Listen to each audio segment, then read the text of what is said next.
You are listening to the Technical Foul Podcast for Monday, July 16th, 2017. I am your host, Manny Fresh, and it is hot.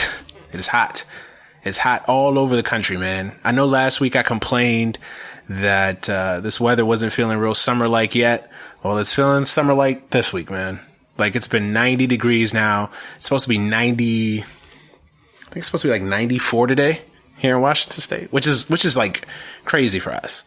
Like this is like, see, 94 for us is like 100 degrees, like 105 for like someone in Boston or something. So like that's a lot for us. So it's crazy, man. This heat has been ridiculous the last couple days, man. It's only going to get worse this week. It's supposed to be in the high 80s basically all week. I think it's supposed to cool down sometime this weekend, I think, but it's supposed to be crazy all week. So if you're somewhere across the country, it seems like it's a countrywide heat wave going on. So if you're out there, man, stay cool. Stay away from outside because it's hot out there, man. At least we don't have humidity, because like that's like the worst. Like if you have humidity and it's hot, that's like the worst shit ever. Like it's bad enough that it's like 90, but if it's like 100% humidity, like that's why Florida is horrible, because Florida is like, it'll be like 91 and it'll be like humidity of like 100%. So it just makes it feel even worse. Like I don't know how people do it in Florida. I lived in Florida for 3 years, bro. Like I can never do it again. I can, like, me personally, I don't like hot weather anyway. Like I like cool weather. Like, see, like Washington State summers are perfect because it's like between 75 and 85 for the most part. You will have like that 2 week stretch where it gets hot, but for the most part, it's 75 to 85. Like I can deal with that. I like 80, 82, 83, 84, 85-ish. That's my range. Like I can deal with that. That's perfect. Once it starts getting to 88, 90, it's like, you know, that heat where it's like you go outside and you feel like you have to wear multiple outfits throughout the day because you're just sweating through everything. That humidity that you just feel sticky and gross. I hate that shit, man. I hate it. I can't stand it. And some people that love it. My mom loves that shit. I mean, God, I can't stand it. I can't stand it. So yeah, for those of you out there that are living in Florida, I have friends in Florida, so I know, trust. For those of you that are surviving this horrible heat out there, man, big ups to you, man. And every time, and here's the crazy part, right? So like I contemplated buying an AC system, a couple weeks ago before it really got hot. And I was like, cause my house doesn't have heat. And that's how little it gets hot here. So like the houses, generally speaking, don't come with central AC in Washington. Unless you have like a really new house built, you know, in the last few years. It really doesn't come with a lot of central AC. So, you know, we contemplated buying an AC for the house, and it would cost like $5,000 to get the central AC system set up, basically. Or of course we can kind of buy the old school, you know, AC, put it in the window, whatever. And those are like $200, $300. So we contemplate buying one of those instead of getting the whole system put in the house. Cause essentially you're basically buying it for 14 days total, essentially. But you just have to, but the downside of that is having to brave through horrible weather for 14 days, but whatever. So we contemplated buying it, and I was like, you know what? It's not worth it. It's $300 and you're basically paying for it for 2 weeks. Now I'm paying for it, essentially. I'm paying for it because now every drop of sweat that I drop, or every miserable ounce of energy that I spend doing anything, washing dishes, running after the kids, anything, I think about that damn AC system that I could have right now. So yeah, I took a foul for that. So that's my foul. That's my one foul of the week for this week from me, not buying an AC system a couple weeks ago. Of course, now, like if you go to the store, like it's crazy too. Like now, if you go to the store and buy that same AC system, it's like $500. So I could have had it for like $250, $300, but now it's $500. Of course. Gotta love capitalism and consumerism, but whatever. It is what it is, man. I hope everybody's staying cool out there, man. The MLB All-Star break is here. It's a late All-Star break this year. It's probably one of the latest I've ever remembered. Matter of fact, most teams have played close to 100 games, which is kind of crazy because usually the All-Star break comes around about the 84th or 5th game mark. Usually teams don't go above 90 for the All-Star breaks usually. I mean, there's some years here and there that the All-Star break will come in like past 90 games, but for the most part, some years I've seen it where it's right at 82, 83 or 84 games. Other years it's been later, but I don't know. This year feels like it's been the latest All-Star break we've had. I know the Astros have played 99 games. I think the Yankees have played 97 or 95 games. I think the Red Sox have played 97. The Mets have played 94. Just teams off the top of my head that I know how many games have played. So most teams have played between that 94-ish to about 98, 99 games. So it's crazy. I mean, it's crazy because you think about it. On Friday when games resumes, you basically have 60 games left, essentially. So a lot to discuss in the All-Star break. And we got a little bit of news today, well, especially if you're a Met fan.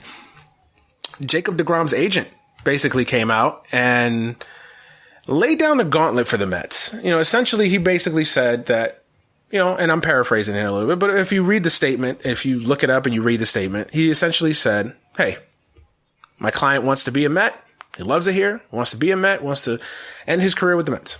But if you're not willing to sign me to a long-term deal now, at least in the offseason, in the near future, basically, if you're not willing to sign me to a contract extension now, basically trade me. And there's been no secrets that the trade rumors are out there for deGrom, although it's been cooling off the last couple weeks because I think the Mets have basically put out there that they're not going to trade deGrom or Syndergaard, especially deGrom. But he's essentially said, we want a long-term deal now. And these agents are essentially talking for the player. So deGrom has basically said, I want to be a Met. I want to be here for the rest of my career, essentially. I want to get paid like one of the best pitchers in the sport. Give me a contract extension now.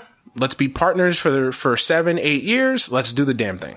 But if you're not, or if you're not willing to do that, trade me. And I know there's been a lot of talk in the New York radios. Was this a good thing? Was this a bad thing? Does this put the gauntlet on the Mets?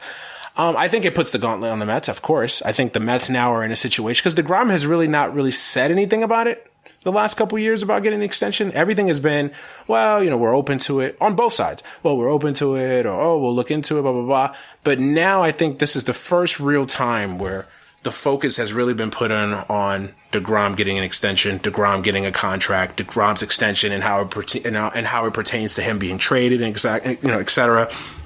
So now you have a situation where the Mets have to basically say, they basically have to tell themselves, are we in a position where we want to pay our best player, and deGrom is their best player. I know he's a pitcher, but he's their best player. Our superstar, the face of our franchise right now. Or are we in a situation where we want to rebuild, and what good does it do us to pay deGrom 7 years, $200 million? Let's throw out a figure. 7 years, $200 million. And we're not going to be good for another 5 years. So the Mets are in that situation right now, and they basically have to decide what they want to do. If they choose the latter, fine, awesome, great. If they choose the former, fine, awesome, great. But here's the thing. I don't blame Jacob deGrom. I think he did the right thing. I think if you're Jacob deGrom, I actually wish that more athletes did this. He said, hey, I want to be here. I want to play here. I have no problem extending. I have no problem. If tomorrow the Mets came up to me and said, hey, we're going to pay you. Of course, the money has to be right. And that's the other added piece to this. But if you give me a contract tomorrow, I'll sign the contract. As long as it meets what I want and what you guys want and what you guys are willing to pay me, boom, let's do it. But if you guys are not comfortable with that, or if you guys are not willing to sign me to a contract, or you guys just know for off top, 7 years, $200 million or whatever is too much for y'all, then trade me now. I like when athletes do that. I don't have no problem when athletes do that. I have no problem when an athlete's saying, I want to stay here. I wish more guys in the NBA did that. I like it here. I want to be here. Let's work out an extension. I don't need to be a free agent. I don't need to test the waters. I don't need to go on visits and be wined and dined. I like it here. I want to stay here. Pay me my money and we go. If not, just trade me and I'll go somewhere else, and either I'll resign there or I will become a free agent. I like when guys do that. I think it's transparency. I think it lets the team know that, hey, I want to be here. Let's get it done. If not, basically send me on my way to somewhere where I can sign a contract or I can win. And that's essentially what Jacob deGrom did today. He basically told the Mets, I want to be here. Pay me. But if you don't want to pay me, or if we can't come to a mutual agreement on what a contract looks like, then trade me. Now, some people will say, well, that puts pressure on the Mets. But you know what? That should put pressure on the Mets. The Mets should have signed Jacob deGrom to a long-term deal 2 years ago. And they still have two years because I think he's not a free agent until 2021, I believe. So they still got 3 seasons of control of him. So he did fire their first shot. He did fire the gauntlet. He put the gauntlet on the Mets to do something, but I don't mind it. I don't mind it at all because I think the Mets have to look at, the Mets right now are at a crossroads. They have to look at themselves and say, are we a team that's contending or just having a bad couple years, but we're still planning on contending. We're still planning on being a competitive team year in and year out, or we're a team that's rebuilding. Like, I don't want this in between bullshit. Well, we're not really contending, but we're not tearing it down either. So we're kind of just playing it in the middle. Like, we'll do enough to be good, but we won't do enough to go above and beyond. So like, if we break right one way or another, our actions will dictate one way or another. Like if we start out hot and we play above our heads, then we'll add. If we suck and we're in last place, then we'll sell. But this in between bullshit's not going to work because that's what's caused this problem now that they're in. Besides the fact that they've done a shitty job of player development, this in between bullshit. Well, we kind of want to, we want to be with the big boys and we want to spend money in free agency and we want to spend money and player development and scouting and this and the other. But, I don't know. Like the Mets have to come to a decision right now. Like they're literally at a crossroads, and we'll talk about another franchise that's at a crossroads, and the Cardinals. We'll get to that in a second, but they're at a crossroads right now. Like they have to seriously look at themselves in the mirror and say, what are we? And a couple weeks ago when I went on my little diatribe about the Mets, and it was the first time that I had really kind of in an anger mode, in a rant mode, I had said basically trade everybody, trade deGrom, because there's nothing here. There's nothing here. There's no hope. And I said that. But even in that podcast, I said, if you're not going to put money into the product, if you're not going to go out there this offseason, extend Jacob deGrom, extend Noah Syndergaard, sign a legitimate number 3 starter, not a Jason Vargas type, but a legitimate, not a superstar, but a guy that you feel completely and utterly comfortable taking the ball in a game 3 situation and signing a Manny Machado, or at least being in the discussion to sign a Manny Machado, a Bryce Harper, a Nolan Arenado. I know he's not a free agent until next year, but these type of guys, if you're not willing to do that, then tear it down. Tear it down. What's the point? What is the point? If you're not willing to, because right now your player development sucks. I know in the lower minors, they have talent, Jimenez and Mauricio and guys like that. Anthony Kay and Peterson, the guy they drafted last year. Kalanick has gone, Jared Kalanick, the kid that they picked up, the high school kid they picked up from Wisconsin this year in the draft. They've all gotten off to good. So in the lower minors, they have talent, but it's going to take these guys 3-4 years to come up. But in the near future, their double A talent's not that great. Their triple A, outside of Alonso and McNeil, they don't really have a lot of talent coming through that system in the near future, in the next year or two. Unless Kalanick just completely tears it up and he just basically flies through the system. Unless Jimenez and Mauricio, those guys fly through the system. They don't have talent like that coming through the pipeline right now or in the next year or two. Now, by 2021, 2022, they will be. They will. But right now they don't. And if you're not willing to go out and sign a Manny Machado, if you're not willing to go out there and sign big money players and guys that can help this team right now, then what's the point? What is the point of keeping Jacob deGrom? What is the point of keeping Noah Syndergaard? What is the point? You're not winning. You're not winning. And that has been my point with the Mets the entire time. If you're not going to play like a big market team and go out there and spend money, like the Mets should be one of the teams in the conversation for Manny Machado this offseason. Absolutely. The Mets need a shortstop or an infielder of any note. I know they have Rosario, but they can shift Rosario to second base or third or trade him, whatever they'd like. But ideally, switch him to third base or second base. Sign Manny Machado to play shortstop. And there you go. You got a guy that you could build, who's only 26 years old. That's a guy you could build around for the next 7 to 8 years. Easily. Granted, he stays healthy. You can build around that guy for the next 7 to 8 years. If you're not willing to do that, then what's the point? What is the point of holding on to Jacob deGrom? What is the point of holding on to Noah Syndergaard? Hell, what's the point of holding on to Steven Matz and Zach Wheeler? What is the point? What are you accomplishing? You're not winning. You're not winning. You've proven that this year. You've proven that last year. And I know a lot of it has been injuries. I get it. But if you're not going to extend Jacob deGrom, then why keep him? What is the point? Along with extending Jacob deGrom, if you're not going to go out there and add real credible major league talent. Not old veterans that can't get a deal, but a legitimate superstar in the prime. Like guys like Manny Machado don't go out on the market that often. Guys like Bryce Harper, although I think Bryce Harper's overrated. Guys like Bryce Harper don't go out on the market every day. These dudes are never available, especially at that age. They just aren't. A lot of teams have been buying up free agency years and arbitration years. So these guys don't become free agents at that young age anymore.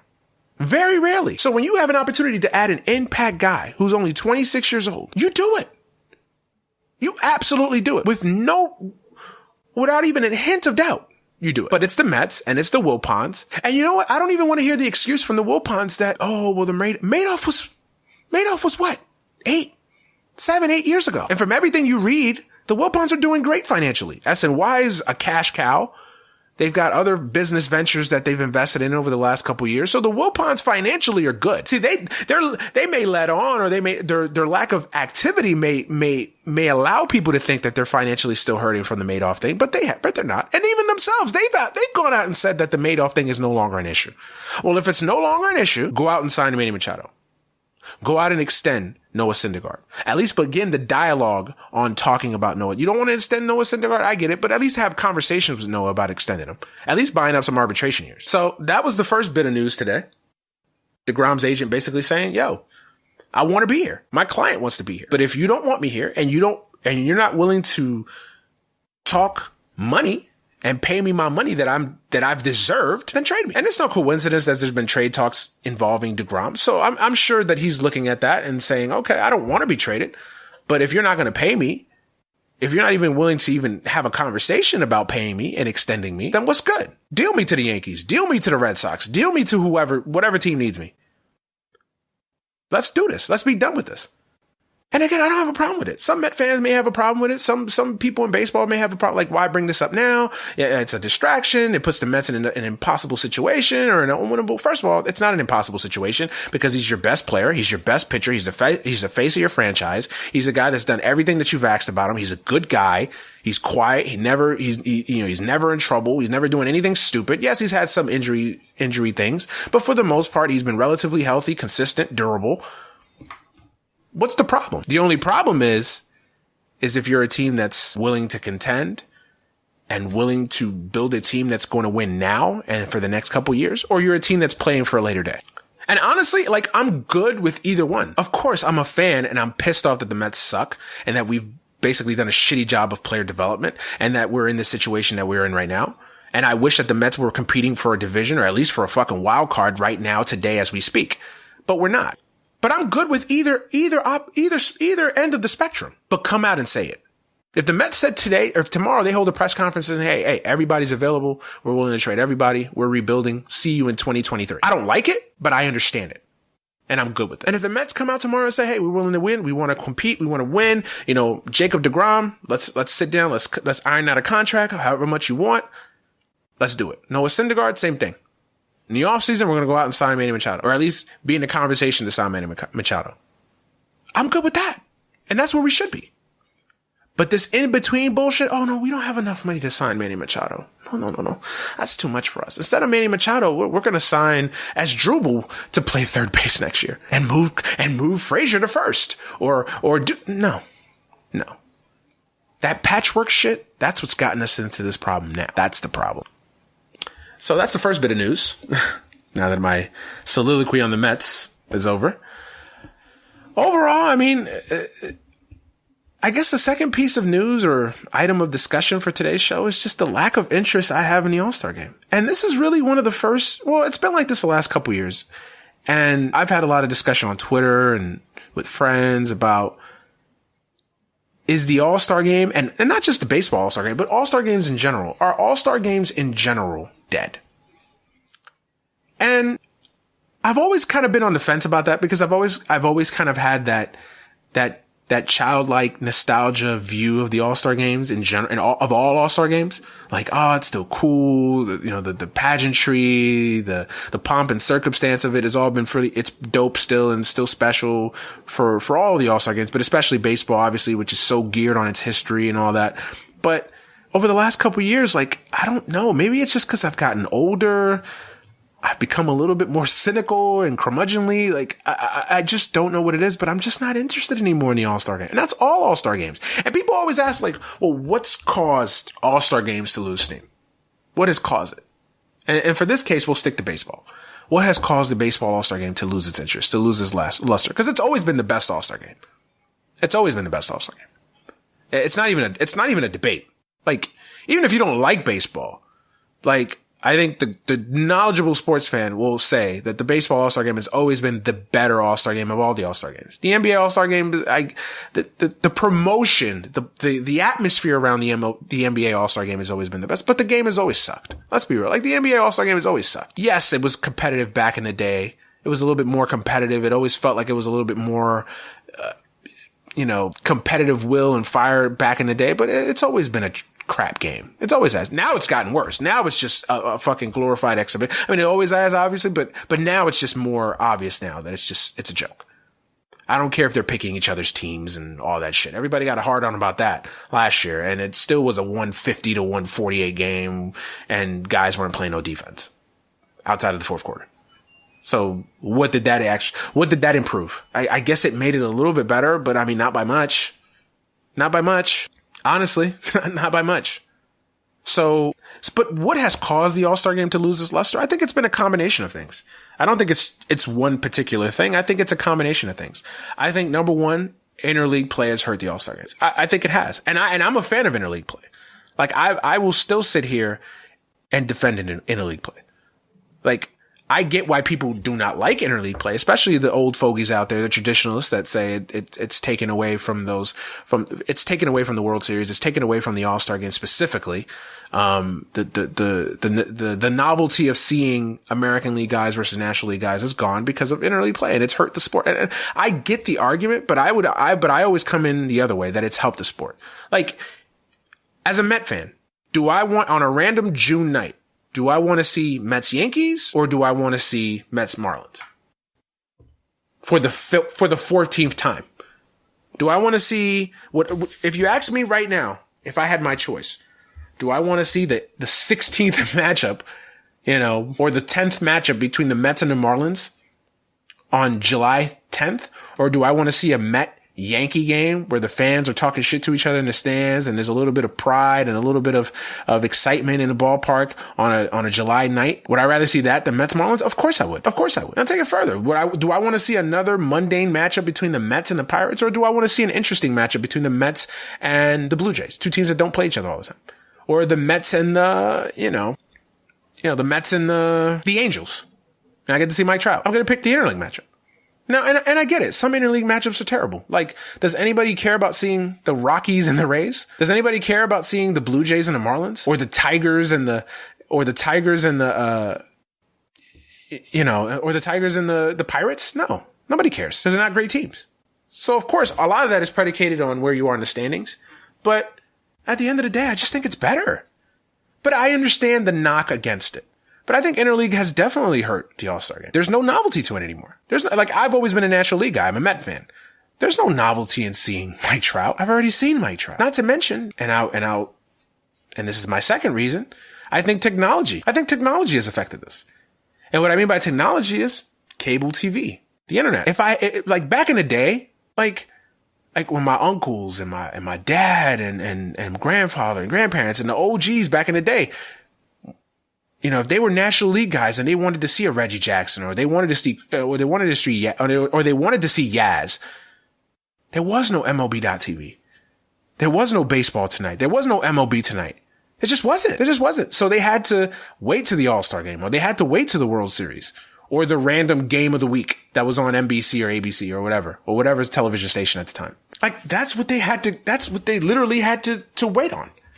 But now, if I want to see Mike Trout play, I pay $120 or whatever, and I have my MLB TV, and I can watch all out of market games for all 30 teams, or Baseball Tonight, or MLB.TV, live look-ins and everything. Like that has changed the All-Star game.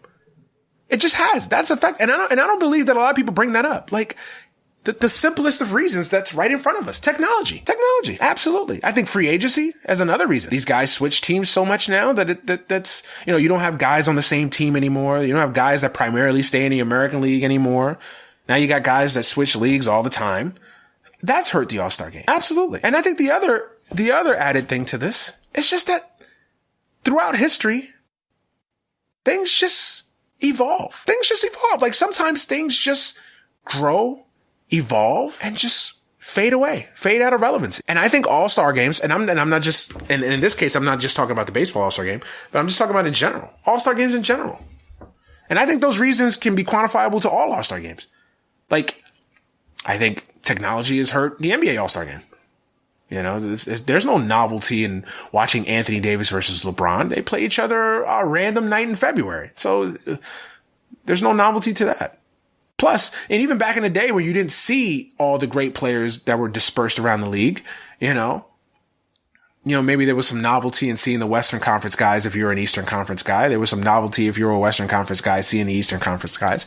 Now, with cable TV, with the internet, obviously, you were able to see. Like, if you were a guy living in North Dakota and you don't have an NBA team, like, wow, but you happen to be an NBA fan, like, man, I would love to see Michael Jordan play. Well, you can now. Just go online and you can see Michael Jordan play. Get a league pass. Turn on ESPN. Or at the time, NBA on NBC. There was 3 or 4 games every Saturday, Sunday. So you could see these guys play. Obviously, you don't have to worry about not being able to see guys. Like if you're a Western Conference guy, you can't see LeBron play. Obviously, you've seen him in the finals 8 straight years. Not to mention, you could watch him a random night in January because he's going to be on ESPN or on TNT. So it's hurt so these reasons have hurt all the All-Star games. But my point is that maybe All-Star games are just fading into existence and fading from our consciousness. Like things sometimes just do that. In all walks of life. There was a time where Blockbuster Video was the shit. And it was the thing to do. Rent videos, come home and, you rent a new movie, you rent a video game, and then you rent some horror movies. That's what I used to do. I used to live in Blockbuster Video. Every weekend, I would go to Blockbuster Video and rent something. I'd rent a couple horror movies, a couple slasher flicks, maybe rent a couple new movies here and there, and a video game. And I was set. I was good. And then what happened? A new, better concept came out in Netflix. And then eventually, Blockbuster became old hat. And I'm not saying that's a good thing or a bad thing. I still miss Blockbuster Video. I miss the experience of it, but Netflix is better. You get movies, you get TV shows, you get original TV shows. Like, Netflix is better. And it's cheaper. The $9-10 that you pay for Netflix, that was a weekend at Blockbuster. I pay that now in a month and I get to watch House of Cards. I get to watch Dear White People. I get to watch Luke Cage. I get to watch fucking Last Jedi or whatever new movies. Like, I get to do all of that for that same price. So the concept has evolved. It's just become better. And what happened? Blockbusters faded into existence. Now I know the analogy doesn't quite always fit the same way, but I mean, it's the same thing in the All-Star game. Technology became a thing. Or the internet became a thing. Cable TV expanded and grew. And now the need to have an all-star game and watch the guys that you don't get to watch across other leagues and other teams. Now that's become null and void. And I don't know how you really fix it. There's no way to fix it. You can't get rid of technology. So it's hurt the all-star game. And it's not must-see TV for me anymore. I mean, no all-star game is really must-see TV anyway. And I don't know how people watch the Pro Bowl. Like, the Pro Bowl is the worst. I mean, it's still the worst All-Star game.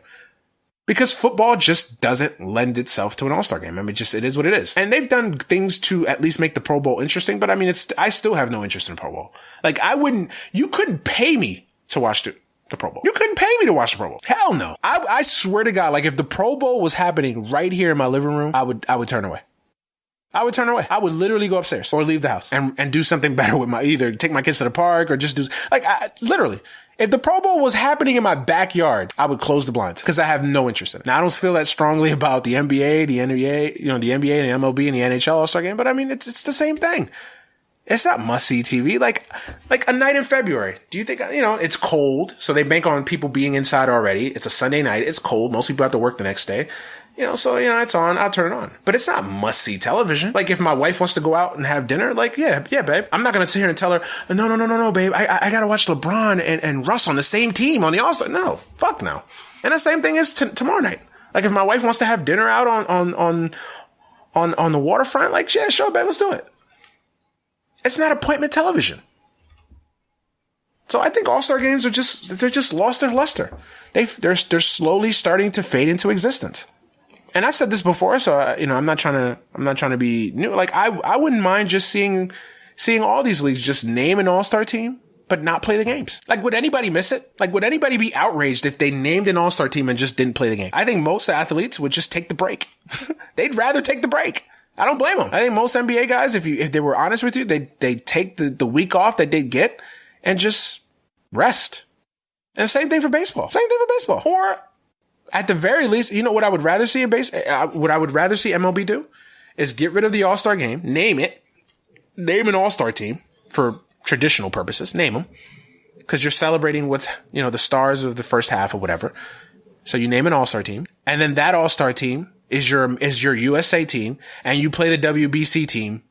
And that's your USA team, and you play the WBC every 3 years during that All-Star team, during that All-Star break.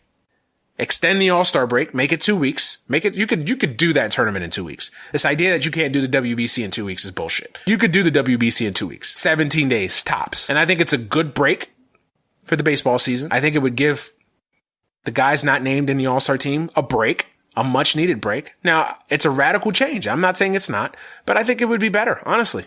And I didn't always feel this way. I really didn't. I didn't always feel this way.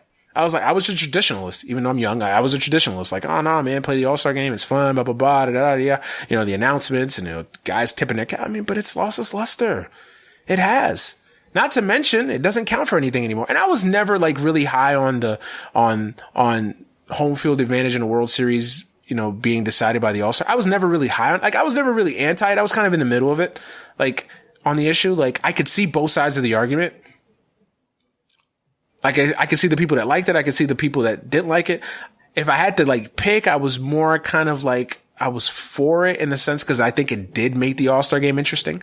I think it made guys play a little bit harder for it. It just made the game a little bit more watchable, knowing that there was something at stake. Even if the something at stake was going to influence maybe 1 or 2 teams. That's it.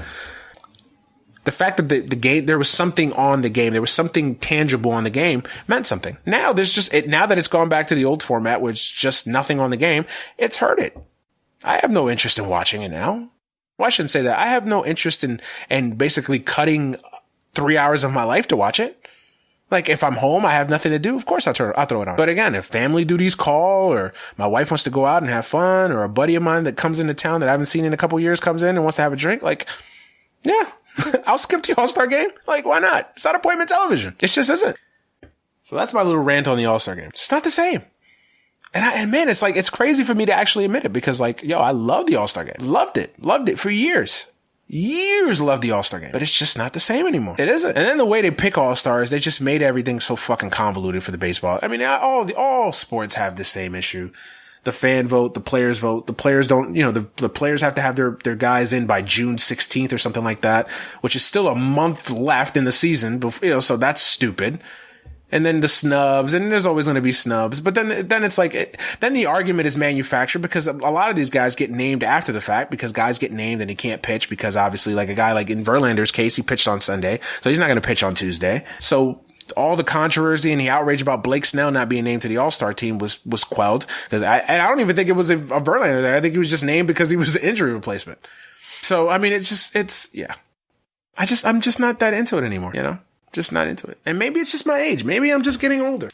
Maybe I've become more cynical, like I said, but I'm just not that into it anymore. Maybe I'm just not that into it anymore. It happens. The interesting thing that happened this weekend was Mike Matheny getting fired from the Cardinals. Mike Matheny getting let go after better parts of 6-7 seasons on the team now. He became the manager after La Russa after the World Series in 2011 when La Russa retired. So he was there 2012, 2013, 2014, 2015, 2016, 17, and 18. So yeah, about 7.5 seasons. 7.5 seasons as the manager of the Cardinals. And I don't understand this firing. Like, I really don't understand this firing. And I don't understand it because I think the Cardinals are that organization. I was talking about the same thing with the Mets. But they're not as bad as the Mets, obviously. But the Cardinals are, to me, a team that's a little bit in the crossroads as well. Like, I don't know what the Cardinals are. Like, I look at that team and And I've always had this problem with the Cardinals the last couple years. Like, if you look at the Cardinals roster, like, who on that roster is great? Think about it. Like, who on that roster? I'm not even talking about pitchers right now, but just look at that 25-man everyday lineup. Like, look at that everyday lineup. Like, who on that team is great? Who on that team do you put on another team and they're just as good, if not successful? Like, Tommy Pham was a revelation last year, and he's followed up with a pretty good year. I didn't expect that. I thought Tommy Pham was one of those guys that just found it for 1 year and then was going to, drop back down to obscurity. But he's become a pretty decent, very good player. Good player. Nice player. Tommy Pham. But is Tommy Pham great? No. Do you put Tommy Pham on the Astros and are they better? Not really. Colton Wong, is he great? No. Jed Jerko? I look at that team and I'm just like, they're not that good. Like, you ask me right now, in the Central, obviously the Cubs and the Brewers are the two best teams in that division, and they both have superior rosters to the Cardinals. Even the Pirates, I think the Pirates are more talented than the Cardinals. Now, I know the Pirates don't have the record to show it, but I mean, you look at the Pirates' talent. Josh Bell, young kid. I like Josh Bell more than I like a lot of guys on the Cardinals. Polanco's been a little bit of a disappointment. He hasn't lived up to the huge expectations he came up with. But I mean, even Polanco in his hot and cold, he runs hot and cold. You watch Polanco for a week and you think, oh my God, this guy's going to finally become, the Roberto Clemente type that people thought he was going to be. And then he drops back down and he goes on a 2-month slump. So Polanco's up and down. But I mean, Polanco has more talent than anybody on the Cardinals that I like. Marte, I like that roster better. You look at the Reds. Now, the Reds have no pitching. I get that. The Reds have no pitching. Their pitching's been a little bit better. Raisel Iglesias, the closer's awesome. I get it. And Harvey's actually pitched like a major league pitcher again. Go figure. But I get it. But they don't have any pitching.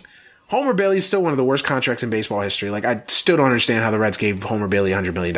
I just will never understand that. Never. Never in my life will I understand the Reds giving Homer Bailey $100 million contract. I'd like to shake his hand. I'd like to shake his agent's hand, for real. But I get it. They don't have a lot of pitching. I get that. But I mean, I actually like the Reds roster better too. Votto's better than anybody on the Cardinals. Scooter Gennett is better than a lot of the guys on the Cardinals. Suarez is better than a lot of guys on the Cardinals. Schebler is a pretty good player. The Reds have good pieces on that team. Now, the problem with the Reds obviously has been pitching, like I said. So when I look at that team, I'm like, what is this team? And even when they had Piscotty and Grichuk, I was just like, how is this team as good as it's been? And I was like, so I said that even a couple years. I said that, 3 years ago when they won 104 games. I was like, how did this team win 104 games? With Randall Grichuk and Piscotty, good players, good, solid major league players. But they're not difference makers. They're not guys that move the needle one way or another. They're just not. So I always thought the sum was greater than, I always thought the whole was greater than the sum of the parts on that team. I really did. And I always thought Matheny did a really good job with not a lot of great talent. It's not like Matheny managed, Albert Pujols and Scott Rowland and Jim Edmonds and that incarnation of the Cardinals. He didn't. And then, of course, all the reports come out that, he had lost some folks in that locker room and that Matheny was viewed as an old school guy and blah, blah, blah, and all the shit that comes out when guys get let go. And I always hate that lost the clubhouse thing. I always hate that. So let me get this straight. Mike Matheny had the clubhouse when he won 104 games in 2015. He had the clubhouse, but 2 years later, after he wins 86 and 83 games respectively, now he's lost the clubhouse. I don't understand that one. And I get it. The team's underperformed this year. I think they're only 2 games above 500. They were expected to be a lot better. I get that. And I get it when teams underperform, it's hard to fire 25 guys. I get that. I understand it. I get that, but I just don't understand this move. I never thought Matheny was a bad manager. Now, again, I'm not in St. Louis every day, so I'm not seeing Mike Matheny. I don't have to deal with him in the media. I don't have to, cover him. I'm sure he's not exactly a ball. I never got the impression that Mike Matheny's a ball of laughs when you're covering him. And maybe he was crabby with the media. I don't know, but I don't think the guy's done enough to be fired. I think at the very least, I think the guy deserved the year. At the very least. Think about it. This guy's been very successful with the Cardinals. In 2012, he took them to a National League Championship Series. They lost to the Giants in 7 games. Now, they did blow a 3-1 lead, but there's no shame in losing to a team like the Giants, especially that team, a dynasty in the Giants, a team that would go on to win 3 championships in 5 years. There's no shame in that. Then in 2013, he gets to a World Series. They lose to the Red Sox in 6 games. That was a better team. No shame in that. In his second year as a manager, he got the team to the World Series. That was 2013.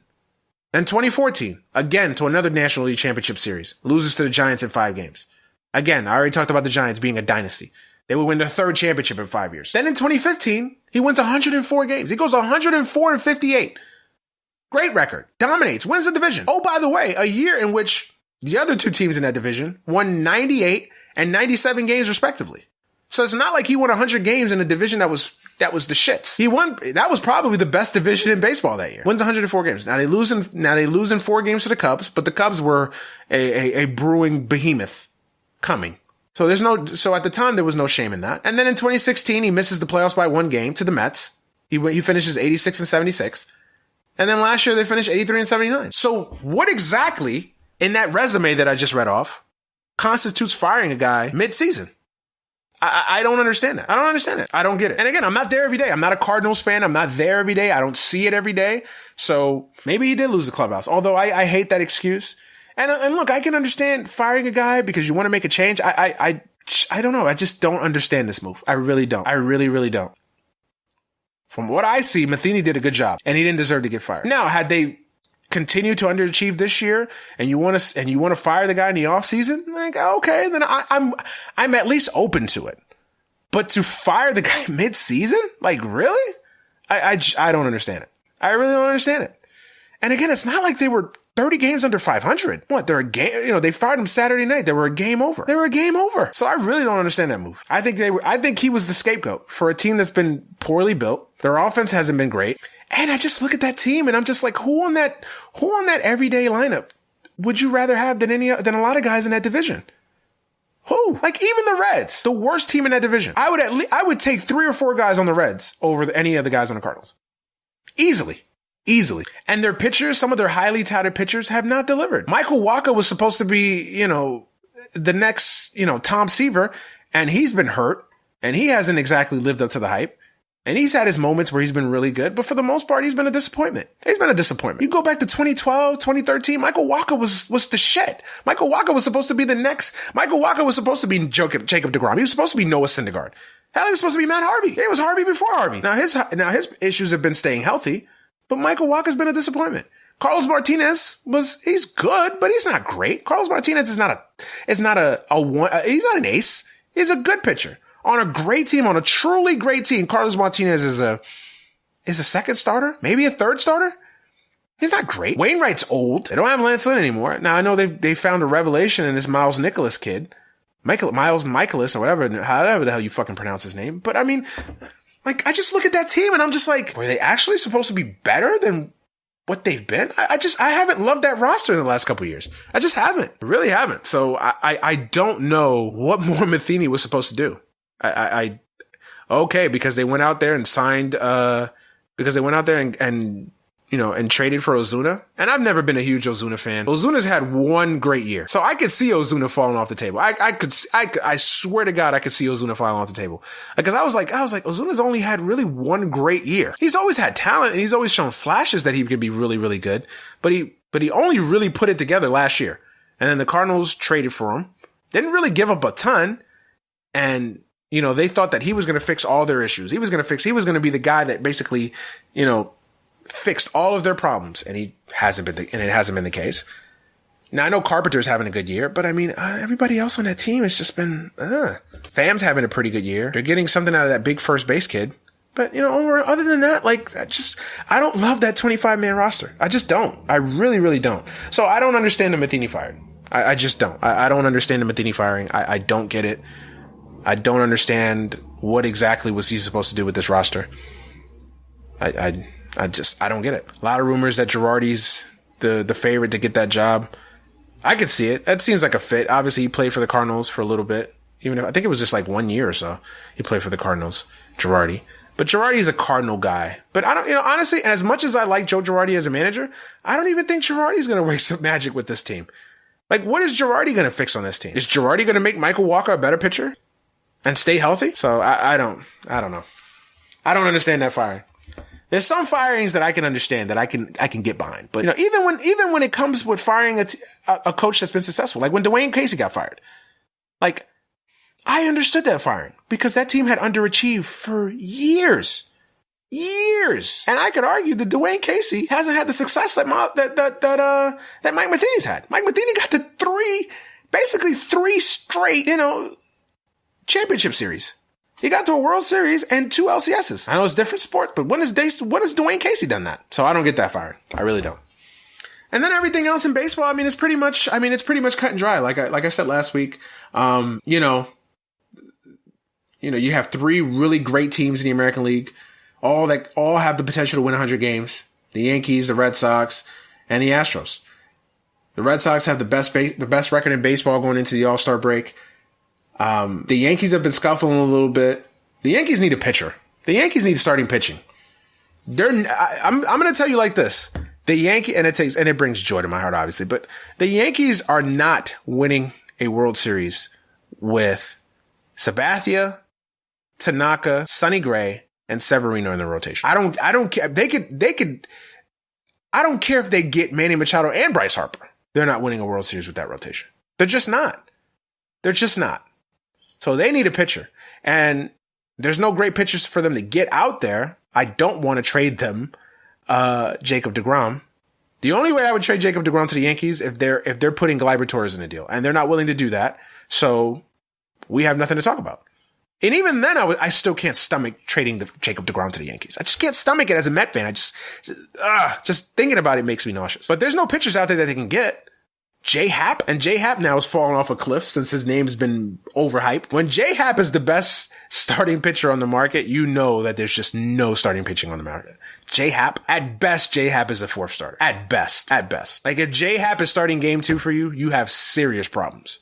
Serious. So the Yankees need another starter, and I don't know where they're going to get him.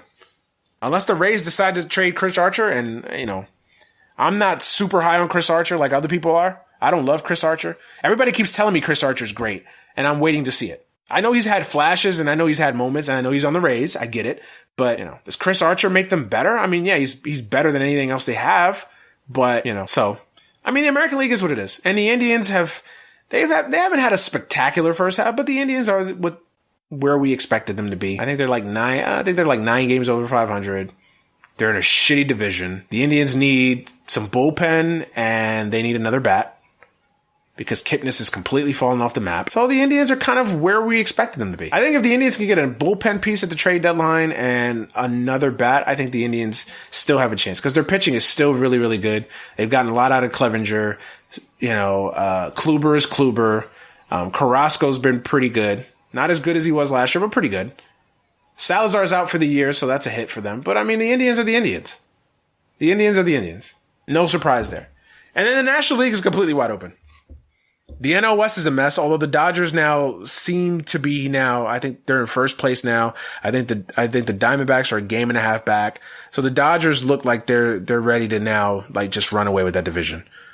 But, even the rest of that division still, we can have the 2 wildcard teams could essentially come out of that division. No, because I think one of the wildcards will definitely be the Brewers or the Cubs. One of those 2 teams will be the wildcard. But the NL wildcard is completely wide open because both spots are up for grabs. Even though I'm pretty sure it'll either be the Brewers or the Cubs with one of those 2 playoff spots.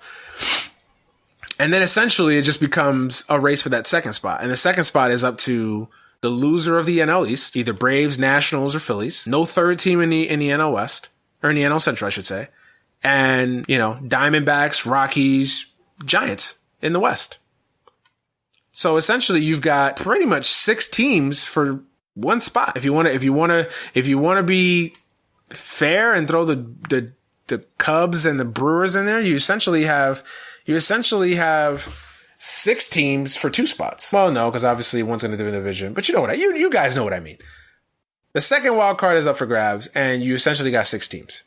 6 teams. So it's going to be interesting. Oh no, 5 teams, because one's going to win the division, the NL East. So you got let's say the Braves win the NL East. I know the Phillies are leading right now, but let's say the Braves win the NL East. That leaves the Nationals, the Phillies. That leaves Giants, Rockies, Diamondbacks. So that's 5 teams for essentially one spot. So it's close. It's wide open. It's wide open. So baseball's kind of is what it is at this All-Star break. It kind of is what it is at this All-Star break. A lot of talk has been had about attendance being down and the fact that, there's a lot of bad teams. And I don't know. I kind of go back and forth with that talk a lot because to me, a lot of this stuff is cyclical. Like it really is. Like people act like, oh, this is the worst crop of teams that we've had in a long time. And I don't buy that. Like some of those late 90s, like when the Yankees were winning the AL East every year in the 90s. Like some of those teams in the AL East were terrible. I mean, you had the Devil Rays, you had the Orioles that were just bad. I mean, you had some bad teams in the American League. So I don't buy that. I think this year you have some historically bad teams like the White Sox and the Orioles are just horrific. The White Sox and the Orioles, the Royals are terrible. The Mets are fucking a disaster. The Marlins have actually exceeded expectations because I was like, no way in hell the Marlins. I mean, were the Marlins even going to win 40 games? And the Marlins are like 41 and 57 or something like that. So the Marlins have actually exceeded expectations, So I get it. The lack of great teams across the board is spread out, but I don't know. I don't make too much of the disparity of good and bad because, there's just a lot of teams tanking. And plus I think this stuff is cyclical. I really do. I think this stuff is cyclical.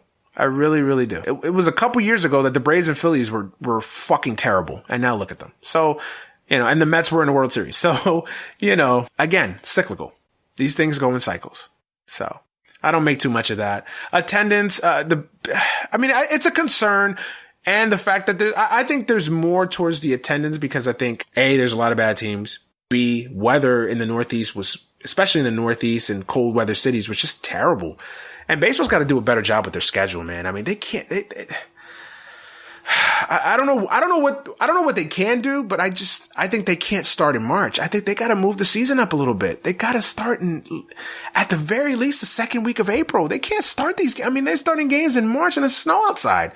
Now I know that the weather hasn't exactly been, the weather in the Northeast didn't really get good till late May, early June. So it wasn't so, I mean, it's just, I don't know what you can do, but about the weather, because the weather obviously is the weather. It's Mother Nature. They can't control that shit. But I mean, I don't know. I don't know what you do with the weather, but I do know baseball's got to do a better job with their schedule. Absolutely. Absolutely. So, I mean, baseball is what it is at the All-Star break, man. It is what it is. I think it's going to be a great second half. I think that the Mariners and the A's are going to have a pretty interesting race for that second wild card. I know I just said that the American League is what it is. I think the A's have made the American League interesting. I will say that because I don't think the A's have come out of nowhere and the A's have been able to sustain it a little bit. So I'm very interested to see what the A's do at the deadline.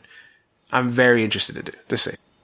And I threw the A's out there as a potential team for Machado. Like I wouldn't be surprised if the A's get in on the Machado sweepstakes because it seems like the most Billy Beanish thing to do. Like Billy Bean will do some shit like that. Like why not? Why not? He'll do some shit like that. Like, I think Billy Bean will do some shit like that. So, obviously, you got the Machado sweepstakes. Who's going to get Machado? Sounds like the Dodgers and the Yankees were the favorite. Well, this thing changes every week because, at the end of last week, you heard it was Yankees and the Dodgers. The Yankees were hot after Machado. But now a report came out that they're not willing to trade any of their top 10 players, any of the top 10 prospects to the Warriors for Machado. So, who knows where that stands? I don't think Machado's going to go to the Dodgers. I don't think Machado's going to go to the Yankees. I think it's going to be an unexpected. I wouldn't say unexpected, but I don't think it's going to be one of those two teams. I could see him going to the Diamondbacks. I could see the Phillies trading for him. I can see the Brewers making a splashy move like that. And I can see the A's. Nobody's talking about that. I can see the A's. I can see the A's just saying, you know what? The Mariners are not a fucking dominant team. We're only 3.5 out. Let's fucking go for it. Let's get a Machado. Let's get another pitcher or reliever in here and let's fucking go for it. So I think the A's have made the American League very, very interesting. So we'll see what happens. I'll get in more. I get in more into the trade deadline as the weeks go along. I'll probably have a guest or two lined up for that because I think the trade deadline is going to be very, very interesting because you basically have three super teams in the American League that there's not much differences in between them. We know what the weaknesses are in those three teams. The Yankees need a starter. The Red Sox desperately need another reliever in that bullpen because I don't love that bullpen. I don't even love Kimbrel at the end of the games. But the Red Sox definitely need another reliever. And the Astros, I mean, come on, dude. I mean, the Astros need, they don't just need one reliever. The Astros need about 2 or 3, realistically. But they definitely need a closer in the worst way. Definitely. Are they interested in Jerry's Familia? Probably not, but hey, if they give us a good prospect in return, you can have Jay Reese. You can have him. Anyway, yeah, I mean, we know the weakness of those 3 teams. So, it's pretty evident the weakness. And even in the NL, I mean, one move in the NL East could really separate one of those 3 teams. I know the Nationals are at 500, and I think they're like 6 games back. I haven't checked the standings, but I think the Nationals are like 6 games back or 5.5 games back. So I think I don't think the Nationals are completely out of it. I don't love the Braves starting pitching, so I think the Braves need another starter in that rotation in the worst way possible. To me, the Braves have gotten, lights out performances from guys that I don't even think they expected to take that leap. Like, they've gotten great performances out of Fulton Evage and Newsom's been good for them. But I don't know. I'm not sure if that's going to last the entire season. And Teheran has not been great this year. When Teheran loses to the Mets, Teheran's not having a good year, because Teheran basically owns the fucking Mets. So the Mets have beat Teheran this year. So that should tell you everything you need to know about Teheran. So Teheran's not been great this year. So the Braves need rotation help in the worst way. They really do. The Phillies need another bat. That's where Machado comes in. And, even the Phillies bullpen's not that great. I don't love that. I don't trust that bullpen. I don't trust Gabe Kapler using that bullpen either, but that's another thing. But, I think the Phillies could use another reliever. And the Nationals are the Nationals. Outside of Strasburg and I know Strasburg is hurt, but outside of Scherzer and Strasburg, Gio is Gio. He's missed a regular season, and in the postseason he folds. Jeremy Hellickson's been okay for them, but I mean, it's Jeremy Hellickson. They've addressed it. They've actually improved their bullpens, that's not an issue for them per se.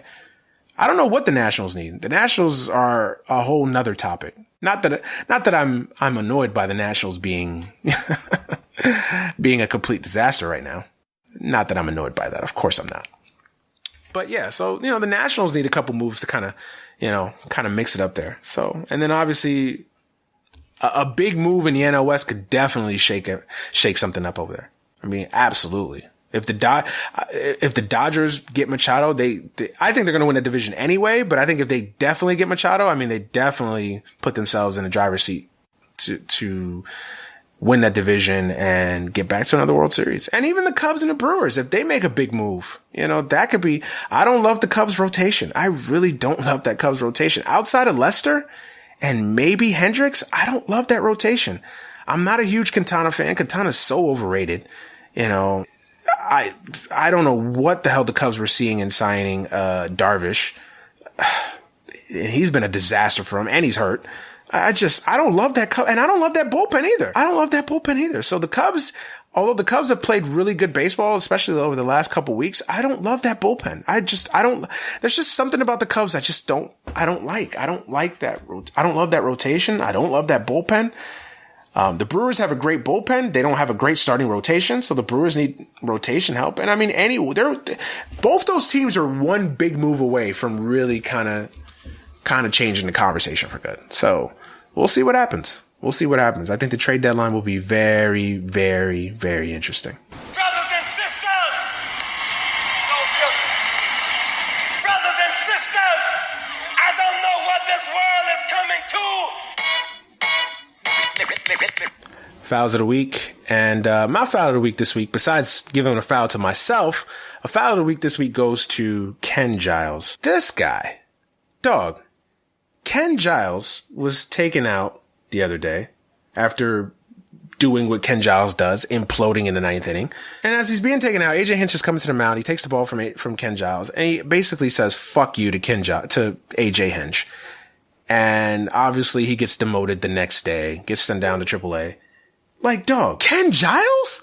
Bruh, if there's anybody in baseball that should be glad that they still have a job, it's Ken Giles. First of all, I've never loved Ken. I've never understood the love affair with Ken Giles to begin with. Like, I never thought he was talented. Like, never. Like, he threw hard. He had a good fastball. But even with the Phillies, I never understood the love affair with Ken Giles. Like, he had a moment or two. Like, he had a year where he was actually, like, a talented major league pitcher. But ever since then, like, I've just never understood this love affair with Ken Giles. And did anybody not watch Ken Giles in the postseason last year? Especially against the Yankees. Like, did anybody not watch Ken Giles last year? And for this dude to say, fuck you to Agent Hinch. Fuck you. This nigga basically said, fuck AJ Hinch. Dog, like, you of all people should be glad that you still have your job. Like, you have been terrible at your job for better parts of 3 years. Like, you have been bad at your job for 3 years, bro. 3. Like, I'm not even bullshitting. Ken Giles has been bad at his job for 3 years with the Astros. And this dude is saying, fuck you to his manager? Like, come on, dog. Like, if anybody should be thankful that they still have a job, it's Ken Giles. And not just a job. It's not like he was just in the bullpen. He's still closing games for them. Partially because they have nobody else, but because he's still closing games for them. He's still coming in important situations and acts to get crucial outs. And he fails miserably at it 9 times out of 10. 9 times out of 10. And then this guy's upset? He's angry? He has the audacity to say, fuck you? Really, Ken Giles? Really? Really? Dog, I wouldn't even have demoted him to AAA. I would have just kicked him off the team. Nobody in baseball wants Ken Giles. Nobody. Who wants Ken Giles? The Mets, as bad of a bullpen as the Mets have, the Mets wouldn't even take Ken Giles. Look at his season. He surrendered 36 hits, 17 earned runs in 30 and 2/3 innings with 31 strikeouts. No way. No way. Ken Giles now? Really? Ken Giles. Get the fuck out of here. So that's my foul of the week, Ken Giles. Baseball heavy show this week, obviously with the All-Star break. The MLB All-Star game happening tomorrow. But that's enough ranting for me this week, man. I'm going to get up out of here. As always, man, thank you for listening and supporting and following and subscribing to the show, man. Without you guys, the listeners, I've always said this. I'll continue to say this. Without you guys, man, there is no podcast. There is no me. So from the bottom of my heart, thank you for supporting the show, man. As always, you can support this show if you like what you're listening. If you want to listen to more, you can support this show. You can subscribe to us on iTunes, SoundCloud, Stitcher, Google Play, TuneIn Radio, every podcast directory out there, every major podcast directory out there, we are there. So check us out, man. If you like what you're listening to, if you like the show and you want people to find out about the show that are not listening, drop us a review on iTunes. We very much appreciate that. Follow us on Twitter at the TF Podcast 1, on Instagram, the TF Podcast, on Facebook, Technical Foul Podcast. Also become a member of our TFP Nation, TFP Nation. That's the name of the group. So become a member of that. That's always a dope place to be. Share memes, posts, write anything. You share your thoughts, whatever about sports. Obviously, you don't need no random thoughts out there. But yeah, man, just follow the show. Follow me on Twitter at the Manuel Brown. Follow me on Snapchat, MannyBro15. My shit's crazy, so follow me, support my shit. Nah, man, but as always, man, thank you for listening. Thank you for subscribing to the show. I'm going to get up out of here. I'll be back with another episode of the podcast next week. As always, please have a happy, safe, blessed rest of you guys' week. Stay cool out there. We're all bracing this heat. Hopefully it gets back down to somewhere where it's manageable for everybody.